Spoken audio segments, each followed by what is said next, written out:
datang di MAN 2 Cirebon yang beralamat di Jalan Pesantren Babakan Ciwaringin, Kabupaten Cirebon. Assalamualaikum warahmatullahi wabarakatuh. Kepada yang terhormat dosen penguji uji kinerja PPG dalam jabatan Kemenag Angkatan 2 tahun 2022, perkenalkan, nama saya Tina Pratiwi dengan nomor peserta 2902030126048. Saya merupakan guru geografi di MAN 2 Cirebon. Pada kesempatan hari ini, Selasa 13 Desember 2022, saya akan melaksanakan kegiatan praktek uji kinerja pembelajaran PPG dengan mengambil materi pokok, yaitu mengenai pengelolaan sumber daya alam dengan submateri analisis mengenai dampak lingkungan. Model pembelajaran yang digunakan adalah problem based learning dan dilaksanakan di kelas 11 IPS.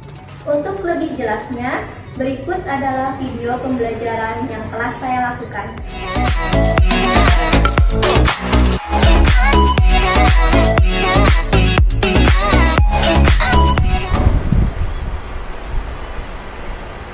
Assalamualaikum warahmatullahi wabarakatuh. Waalaikumsalam warahmatullahi wabarakatuh. Apa kabar anak-anak? Baik. Mana semangatnya? Ayo, apa kabar anak-anak? Baik. Kurang. Apa kabar anak-anak? Baik. Oke. Berarti yang ada di dalam ruangan ini dalam keadaan sehat walafiat ya. Amin. Sebelum kita mulai pembelajaran pada hari Selasa 13 Desember 2022 ini, alangkah baiknya kita mulai dengan berdoa terlebih dahulu. Siapa yang mau pimpin doa? Silahkan Rio. Sebelum kita belajar pada hari ini, kabarnya kita berdoa dimulai. Bismillahirrahmanirrahim. Beri salam. Assalamualaikum warahmatullahi wabarakatuh. Waalaikumsalam warahmatullahi wabarakatuh. Dan Ibu akan cek kehadirannya dulu. Agis ada Agis? Agis ada.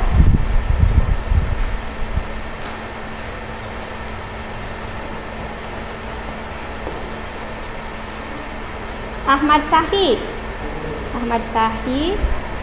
Tian. Bayu. Regina. Gina Raudotul. Ya. Fauzukaryu. Muhammad Lahid. Sakia. Oke, hampir semua ada. Yang nggak hadir? Rohmat kemana Rohmat? Nggak ada, Bu. Rohmat sakit ya? Rohmat sakit. Kaila kemana? Lagi Jogja, Bu. Oh, Kaila lagi di Jogja, izin. Oke. Sebelum dimulai, coba dicek dulu kerapihan kelasnya. Dilihat apakah ada sampah yang masih berserakan. Terus, anak laki-laki coba berdiri. Ibu ingin lihat kerapihan bajunya. Coba dimasukkan bajunya. Masukkan Faisal. Ayo. Udah rapi? Ayo dimasukkan dulu. Yang lainnya boleh duduk. Silahkan duduk. Lahid, Riu. Udah rapi Faisal? Udah. Oke. Kenapa harus rapi? Karena kalau bersih dan rapi itu berarti sebagian dari Iman. Sebagian dari iman. Udah siap belajarnya nih? Siap. Oke.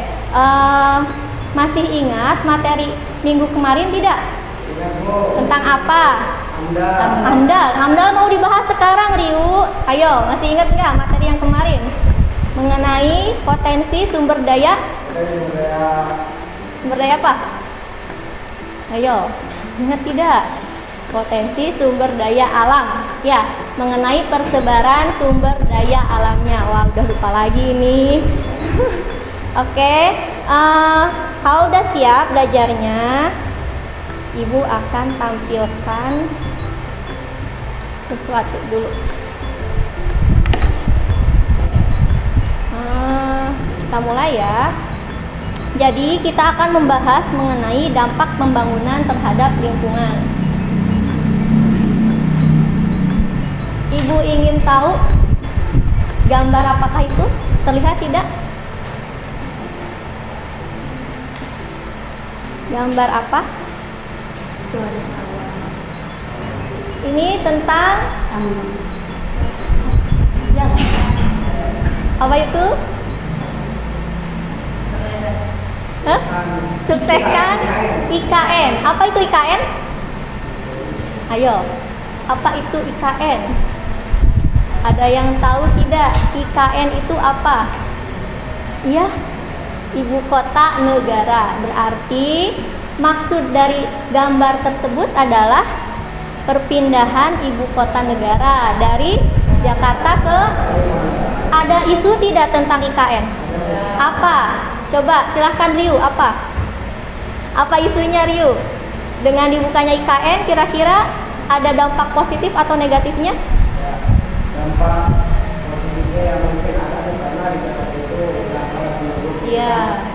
Mungkin pemerataan untuk penduduk jadi dialihkan ke yang daerah provinsi yang mungkin masih rendah. Iya. Terus dampak negatifnya mungkin dari pemeriksaan hutan karena itu adalah tempat atau habitat dari orang hutan aslinya dan mungkin masih belum umum karena pemanasan global yang dikatakan hutan ini bisa jadi banyak orang. Betul sekali. Ada tambahan tidak Sakia?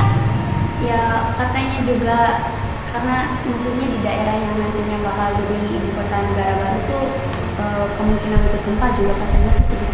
Oh iya, betul sekali. Karena Pulau Kalimantan itu diindikasikan sebagai pulau yang minim mengenai rawan bencana atau bencana alam gempanya ya. Tapi di sini ada dampak negatifnya juga, betul kata Ryu. Dampak negatifnya itu diantaranya kehilangan habitat orang hutan. Karena di Kalimantan itu merupakan pusat dari hutan ya. Hutan Indonesia itu kebanyakannya di Pulau Kalimantan sama Papua kan. Nah, ketika IKN ini dibangun di sana, otomatis hutannya ada yang dikorbankan untuk IKN. Nah, yang kedua ini mengenai gambar peralihan dari yang tadinya ladang kosong menjadi sawah atau kebun. Ini awalnya juga sama hutan. Ada yang tahu tidak tentang apa? Hutan yang ada di Sumatera diganti menjadi lahan sawah, sama ada juga yang diganti menjadi kebun dari singkong. Ada yang pernah dengar food estate? Apa itu food estate?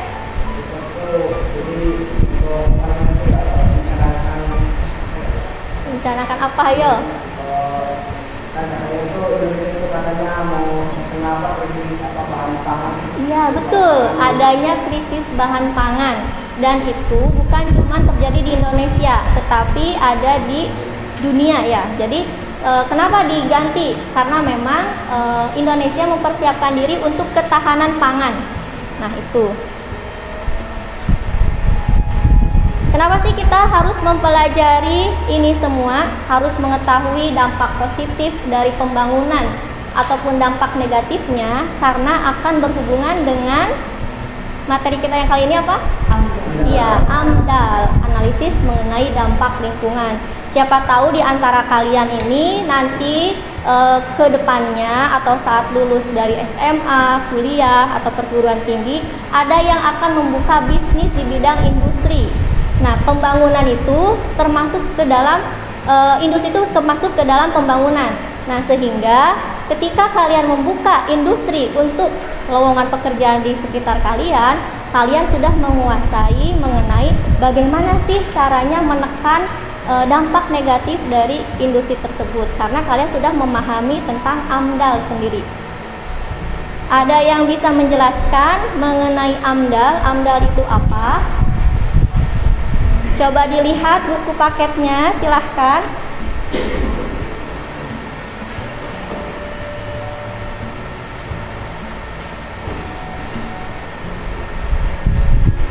Apa itu AMDAL? Bu, Ya silahkan Sakia. AMDA merupakan suatu kajian mengenai dampak positif dan negatif dari suatu rencana kegiatan proyek yang dipakai pemerintah dalam memutuskan apakah suatu kegiatan proyek itu layak atau tidak di lingkungan sekitar. Iya, betul sekali. Jadi kenapa tadi saya tampilkan mengenai IKN? Karena memang ada mengenai dampak positif proyeknya ya, dampak positif maupun dampak negatif dari sebuah proyek. Nah, jadi kita ini akan mempelajari mengenai masih di kompetensi dasar yang sama seperti minggu kemarin, yaitu 3.3 menganalisis sebaran dan pengelolaan sumber daya kehutanan, pertambangan, kelautan, dan pariwisata sesuai prinsip-prinsip pembangunan berkelanjutan. Nah, di sini ditekankan prinsip-prinsip pembangunan berkelanjutan. Diharapkan setelah mempelajari materi ini kalian semakin memahami bagaimana sih caranya kita membangun suatu wilayah tapi masih memperhatikan lingkungan, karena ada pembangunan berkelanjutan. Artinya lingkungan kita ini harus kita jaga. Nah, indikator pencapaian kompetensinya yang pertama yaitu menganalisis dampak pembangunan terhadap lingkungan. Yang kedua, memecahkan permasalahan mengenai dampak pembangunan terhadap lingkungan. Adapun kemampuan dasar 4.4 atau keterampilannya, kalian diharapkan bisa membuat peta atau laporan mengenai sebaran dan pengelolaan sumber daya kehutanan, pertambangan, kelautan, dan pariwisata sesuai prinsip pembangunan berkelanjutan. Nah, jadi nanti kalian diharapkan bisa menyajikan laporan melalui PowerPoint text ya. Nanti kalian diharapkan bisa membuat PowerPoint yang berisi hasil analisis mengenai dampak pembangunan terhadap lingkungan. Ada yang ditanyakan? Dilanjut? Lanjut. Oke. Tujuan dari pembelajaran, silahkan dibaca Muhammad Faisal.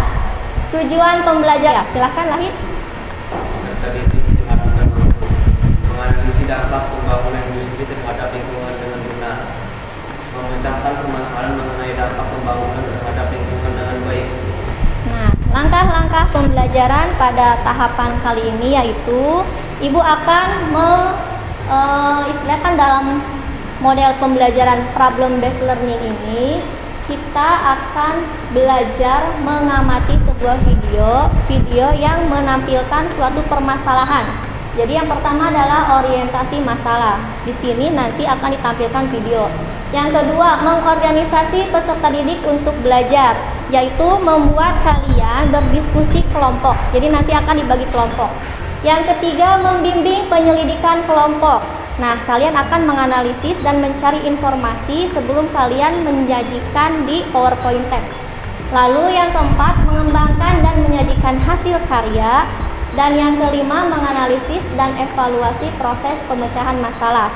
Jadi nanti setelah dikaji, dianalisis, kalian buat PowerPoint-nya, lalu kalian presentasikan. Ya, paham? Oke, mulai ke materi inti. Karena tadi sudah ditampilkan gambar mengenai IKN ya.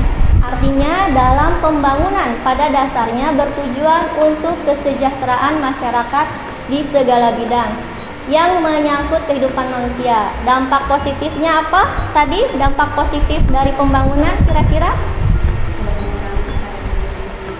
Apa? Oh, mengurangi padatnya penduduk, boleh. Terus apa lagi?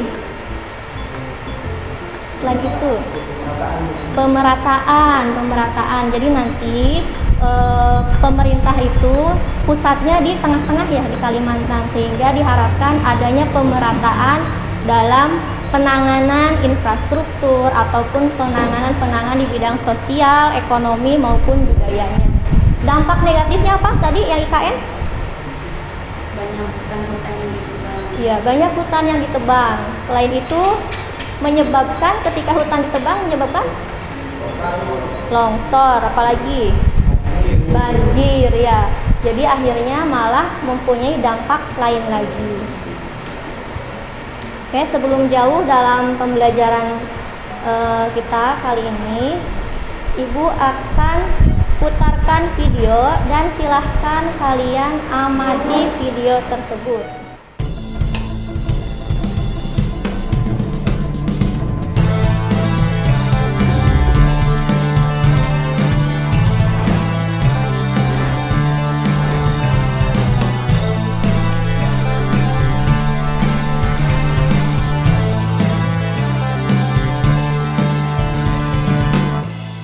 15.000 pulau yang membentang dari Sabang sampai Merauke. 714 suku yang tersebar dari Miangas hingga Rote melebur dalam satu tekad, Negara Kesatuan Republik Indonesia, sebuah negara besar dengan ribuan perbedaan geografis dan ratusan aneka budaya, bersatu membangun cita-cita sebagai negara yang berkeadilan bagi seluruh bangsa dan mampu bersaing serta sejajar dengan peradaban dunia. Salah satu bentuk merawat persatuan adalah membangun koneksitas dan mempererat jaringan budaya Indonesia dengan sebuah mega proyek infrastruktur Indonesia di tahun 2014-2019. Harapannya, bangsa Indonesia memiliki sarana dalam meningkatkan dan menciptakan peradaban baru serta mempunyai daya saing yang kuat dalam percaturan perekonomian dunia, yang kemudian Indonesia melakukan transformasi menjadi negara yang modern. Sejarah pembangunan infrastruktur di Indonesia dimulai sejak proyek bersejarah di era penjajahan Hindia Belanda berupa pembangunan jalan pos dari Anyer ke Panarukan sepanjang 1.000 km dan lebar 7,5 meter dengan dikerjakan dalam waktu 1 tahun, tahun 1808 hingga 1809. 15 tahun setelah Indonesia merdeka, saat pemerintahan Insinyur Soekarno, tepatnya tahun 1960, Indonesia sebagai negara yang masih belia mampu menciptakan kredibilitas bangsa di mata dunia dengan membangun infrastruktur Asian Games keempat di Jakarta berupa pembangunan kompleks Stadion Utama Bung Karno Senayan sebagai sport venues, perkampungan atlet, Hotel Indonesia, dan pembangunan jalan-jalan baru dari Grogol ke Cawang, serta sarana-prasarana lainnya. Di era Orde Baru, pembangunan infrastruktur ditujukan untuk ketahanan pangan dengan membangun bendungan-bendungan lengkap dengan sistem irigasinya untuk mendukung sistem pertanian. Pembangunan yang lain, pertama kalinya Indonesia membangun jalan tol Jagorawi dan Raja Mandala, Jawa Barat yang diresmikan pada tanggal 14 Agustus 1979. Koneksitas. Oke, dari sini bisa disimpulkan tidak kalau pembangunan di Indonesia itu mengalami dampak positif atau negatif? Positif. Oke, dari sini kita simpulkan dampak pembangunan itu mengalami dampak yang positif. Jadi di sini dengan adanya pembangunan apa? Ya, pembangunan infrastruktur menyebabkan Indonesia akhirnya mengalami kemajuan juga ya yang pesat. Oke. Ini adalah dampak positif dari pembangunan. Kita beralih ke masalah yang kedua. Ini adalah video tentang deforestasi food estate. Deforestasi food estate maksudnya adalah karena ada isu dalam krisis pangan nanti ya dunia, bukan cuma Indonesia setelah masa Covid, sehingga Bapak Presiden kita Jokowi itu membuka lahan dan menggantikannya dengan food estate. Coba perhatikan videonya.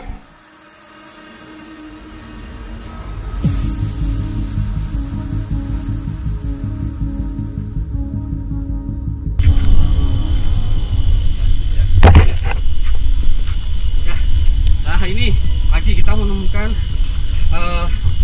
tempat pemotongan kayu ya, hasil dari pembukaan lahan kebun singkong yang dipotong-potong kemudian dijadikan lembaran-lembaran kayu ini.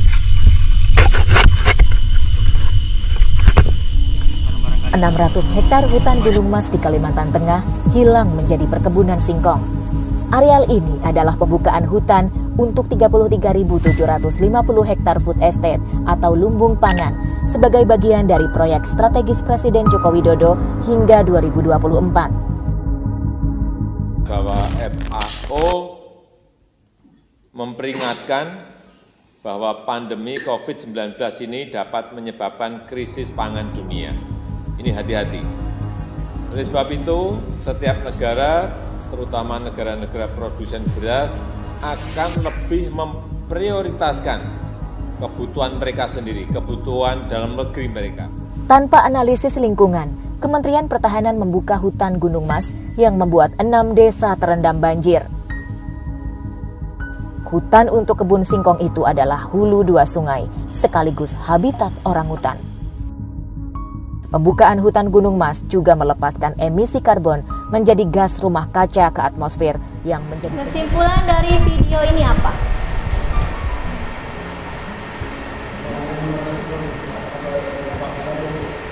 Pembangunan infrastruktur.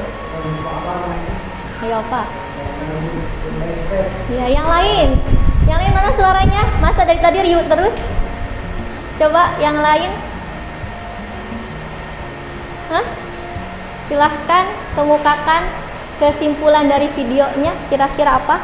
Adanya pembangunan food estate akhirnya apa? Menyebabkan menyebabkan apa? Hutan rusak. Oke, Sakia menyebabkan hutannya rusak. Terus apa lagi selain hutan rusak? Banjir. Banjir. Terus? Iya, menghilangnya atau hilangnya habitat asli.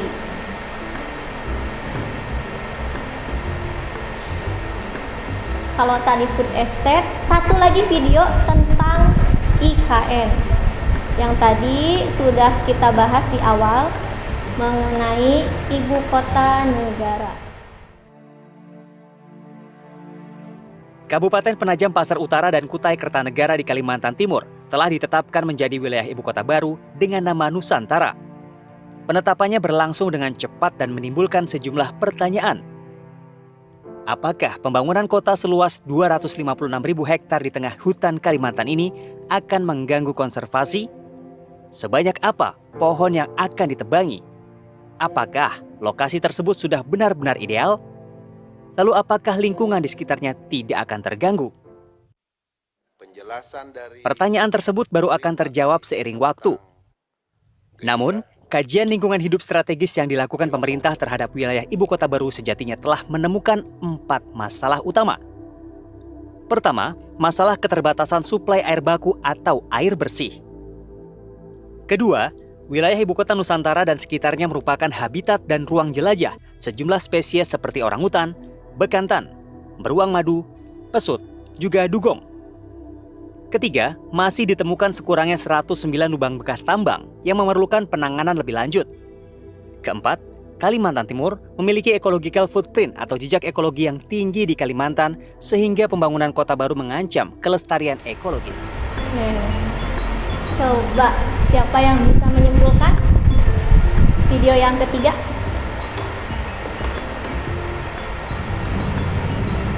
Sakia, coba.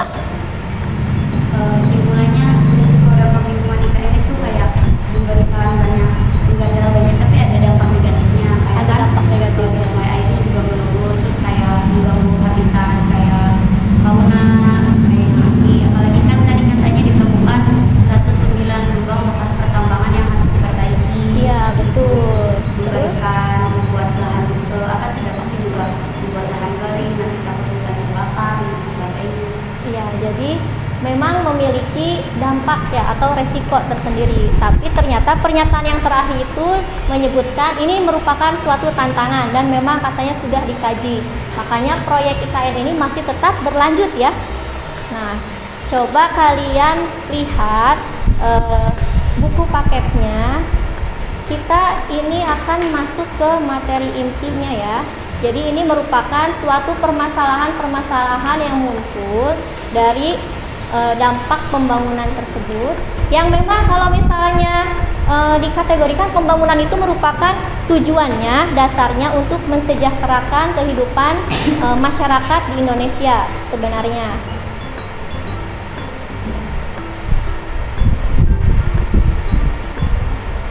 Kita kembali ke sini. Nah, jadi apa yang Anda ketahui mengenai AMDAL? Apakah AMDAL itu penting dalam pembangunan di Indonesia? Penting. Ya, penting. Apa itu AMDAL?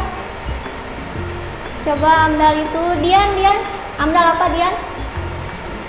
AMDAL adalah analisis mengenai dampak lingkungan. Menurut undang-undang mungkin pengertian AMDAL itu apa? Menurut undang-undang pengertian dari AMDAL? Kajian mengenai dampak besar dan penting suatu usaha atau kegiatan yang direncanakan pada lingkungan hidup yang diperlukan bagi proses pengambilan keputusan tentang pengendalian usaha. Ya, jadi pengambilan keputusan bagaimana usaha tersebut apakah masih bisa berlanjut ataupun tidak. Makanya tadi setelah dikaji ya yang IKN ternyata menurut pemerintah itu masih merupakan bisa dilanjutkan walaupun memang ada beberapa resikonya, tapi resiko ini akan dihadapi karena memang ini merupakan suatu tantangan. Oke, kita jadikan 3 kelompok. Kelompok 1 nanti di sebelah sana, kelompok 2, kelompok 3. Nah, silahkan kalian duduknya per kelompok. Saya bebaskan pada kalian untuk membentuk kelompok masing-masing. Silahkan dimulai.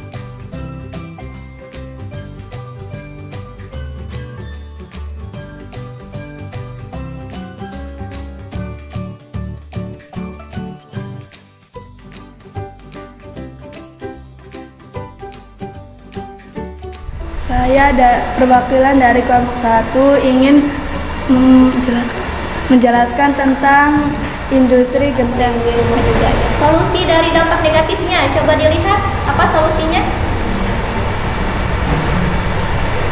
Solusinya itu apa? Terus apa lagi? Tindakan pengolahan tanah kembali terhadap tanah yang digunakan untuk bahan baku genteng. Oke, itu berarti apa? Ada yang tahu tidak? Istilah lain dari tindakan pengolahan tanah kembali. Coba. Belum? Sama-sama apa coba?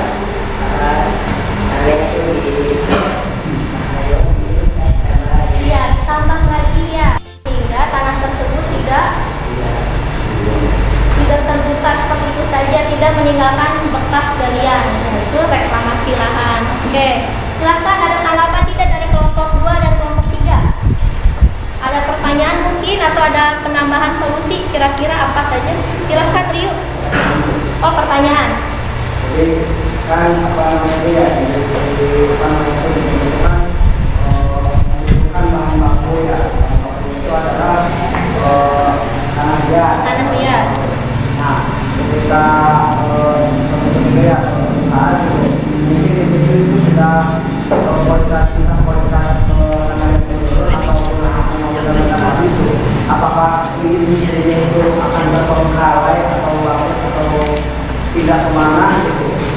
Oke, pertanyaannya saya tegaskan lagi ya. Jadi pertanyaan dari Rio itu, ketika bahan baku di industri genteng ini di Bogor ini, misal nih bahan bakunya sudah tidak ada lahan terbuka lagi sehingga tidak bisa menggali lahan atau bahan baku di sekitar Bogor, apakah industri genteng ini akhirnya bangkrut ya, atau mungkin ada solusi lain?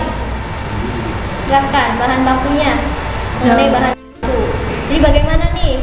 Itu pertanyaan dari Ryu. Apakah nanti setelah habis terbengkalai terus akhirnya bangkrut atau mungkin ada solusi lain? Solusinya yaitu membeli bahan baku di industri genteng yang lebih besar, contohnya di Jatiwangi. Oke, itu solusinya Ryu ya. Jadi ini kalau industri genteng di Bogor merupakan masih home industri. Kalau misalnya di Jatiwangi berarti sudah maju ya, sudah besar. Sehingga menjadi sektor utama di Majalengka itu mengenai industri genteng itu pusatnya ada di Jatiwangi. Nah, berarti solusinya yaitu membeli bahan baku ke Jatiwangi. Karena di sana Jatiwangi lebih luas ya. Ya, lebih banyak bahan bakunya. Oke, ada lagi kelompok lain? Udah cukup. Silahkan ditutup. Sekian dari saya, kurang dan kurangnya. Wassalamualaikum warahmatullahi wabarakatuh. Waalaikumsalam warahmatullahi wabarakatuh. Kelompok 2, silahkan kelompok 2. Oh, kasih tepuk tangan buat kelompok 1. Terima kasih kelompok 1, kelompok 2, silahkan. Assalamualaikum warahmatullahi wabarakatuh. Waalaikumsalam warahmatullahi wabarakatuh. Saya perwakilan dari kelompok 2 ingin mempresentasikan manfaat, efek, dampak dari pabrik tahu Cisambang. Yang ingin disampaikan atau pertanyaan mungkin atau tambahan solusi? Oh iya, silahkan.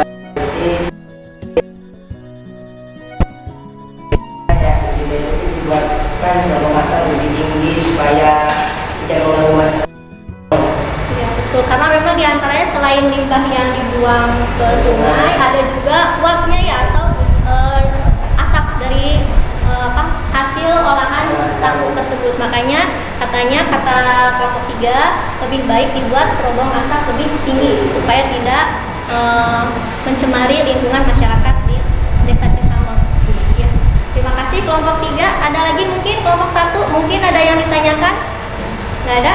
Sudah cukup? Cukup. Oke, terima kasih kelompok 2. Sudah sangat jelas ya, tujuan dari AMDAL ini adalah untuk menjamin adanya aspek pertimbangan lingkungan hidup. Nah, berarti tadi menurut kelompok 2, industri tahu di Cisambang ini diantaranya sudah memperhatikan AMDAL ya, dengan cara ampas atau limbah padatnya itu diolah sehingga menjadi ampas tahu dan bisa dimanfaatkan kembali. Cuma ada permasalahan yang belum tidak ada solusinya ya? Iya ya, ada permasalahan yang tidak ada solusinya. Contohnya kan dari limbah itu ada yang limbah padat ataupun cair. Kalau padat bisa dikelola kembali seperti yang tadi pembuatan pupuk atau sebagainya. Namun untuk yang cair kemungkinan besar tuh masih dibuang ke sungai dan kalau nggak itu dibuang ke karangan kayak dibuang langsung gitu. Dibuang sembarangan saja. Belum ada penanggulangannya. Oke, mungkin nanti bisa dicari lagi teknologi yang lebih canggih ya, supaya bisa mengurangi limbah cairnya, entah itu diuapkan atau mungkin dibakar ya sampai akhirnya menguap kering dan jadi istilahnya uap udara lah gitu ya. Oke, itu. Oke, cukup untuk kelompok 2? Oke, cukup. Terima kasih kelompok 2. Silakan ditutup. Demikian yang bisa saya sampaikan. Thanks for attention. Wassalamualaikum warahmatullahi wabarakatuh. Waalaikumsalam warahmatullahi wabarakatuh. Nanti kelompok 2, kelompok terakhir, kelompok 3, silahkan. Kelompok 3 mengenai bata merah. Assalamualaikum warahmatullahi wabarakatuh. Waalaikumsalam warahmatullahi wabarakatuh. Saya perwakilan dari kelompok 3 itu akan memaparkan hasil diskusi atau penelitian dari industri bata merah yang berada di Hulu, Ciwaringin, Cirebon. Ya, ada yang mau ditanyakan atau mungkin menambahkan solusi? Kelompok 1, kelompok 2, silakan. Penghasilan batu Oh iya, silakan ya. penghasilan batu bata biasanya berapa setahun? Oh ini berarti tentang ekonominya ya? Ya, Penghasilan. dilihat dari ekonominya bahwa dari batu bata ini kan nggak mungkin gitu orang-orang cuma pesan satu batu bata kan mungkin jadinya besar gitu keuntungan dari ini, karena ketika pernah saya bertanya kepada orang di sini gitu, pernah sampai paling banyak itu sampai 10.000 batu bata dan itu membutuhkan waktu prosesnya itu sama 5 bulan untuk membuatnya. Jadi ketika itu kan modalnya itu 700.000 dan penghasilannya itu banyak. Jadi penghasilannya itu berupa uang yang sebesar itu 4.500.000 sekitaran segitu. Oh, dalam jangka waktu 5 bulan? Iya, dalam jangka waktu 5 bulan. Jadi modalnya itu hanya 700.000 terus ya keuntungannya itu sekitar 4.500-an gitu. Jadi bisa. Tapi mungkin itu masih kotor ya penghasilan? Iya, kotor bener sih. Ya. Oke, terima kasih kelompok 3. Ya mungkin cukup sekian dari pemaparan kami atau pemaparan dari kelompok 3. Kurang lebihnya mohon maaf. Wassalamualaikum warahmatullahi wabarakatuh.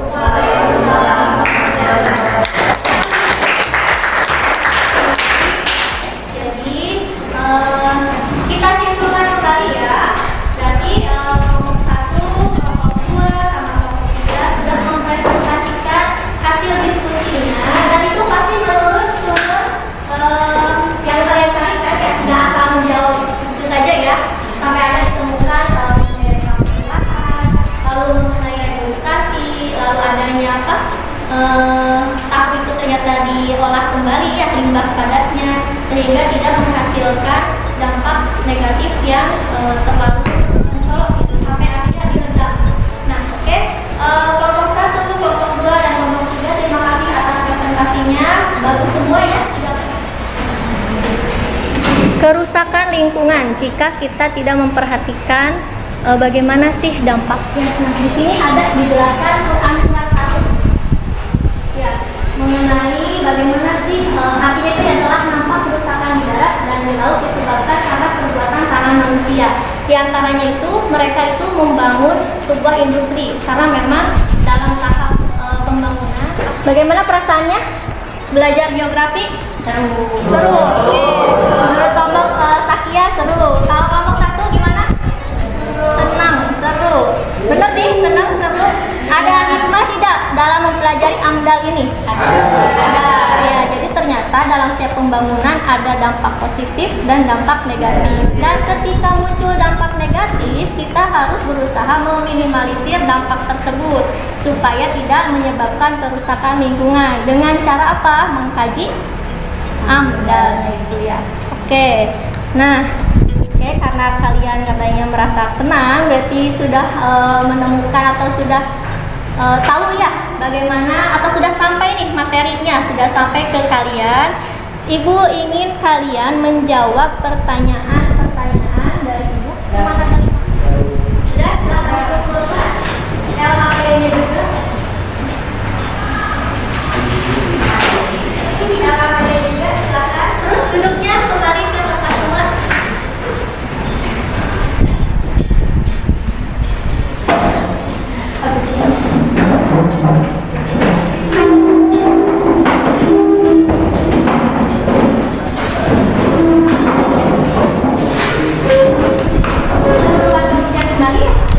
Ya, Bu. Sebelum Ibu tutup, Ibu ingin sampaikan untuk materi yang akan datang, yaitu mengenai konsep 3S. Ada yang tahu konsep 3 itu apa? Reduce, reuse, recycle. Ke depan kita akan mempelajari konsep 3R ini ya. Karena apa? Karena ini masih berhubungan di bagian pertama pada 3, tapi kita masih prinsip-prinsip pembangunan berkelanjutan, sehingga nanti akan mengusung 3 konsep, yaitu reduce, reuse, dan recycle. Kira-kira itu materi mengenai apa? Sampah, Bu. Mendaur ulang. Nah, kira-kira di sekolah kita ini ada permasalahan tersebut nggak? Ada. Oke ya, jadi nanti untuk minggu depan kita akan belajar memecahkan permasalahan sampah tersebut dengan konsep 3R. Oke, paham? Paham, Bu.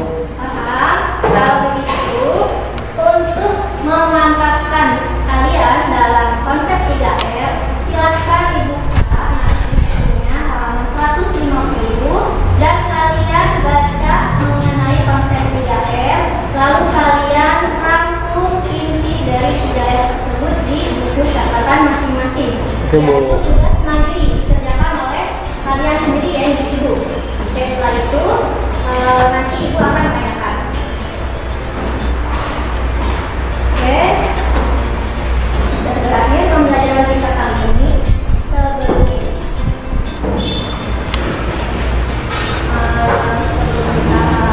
akhiri, silakan membaca doa terlebih dahulu. Silakan bacakan Ibu. Silakan Ibu membaca doa. Ya, setelah pembelajaran kita hari ini, alangkah baiknya kita berucap hamdalah. Alhamdulillah. Ya, sebelum kita pulang, mari kita berdoa bersama. Berdoa dimulai. Bismillahirrahmanirrahim.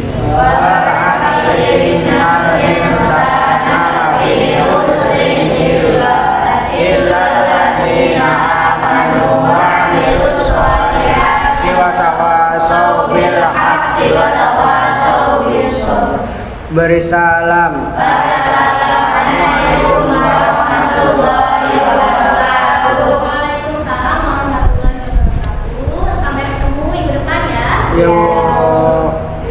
Terima kasih, Bu.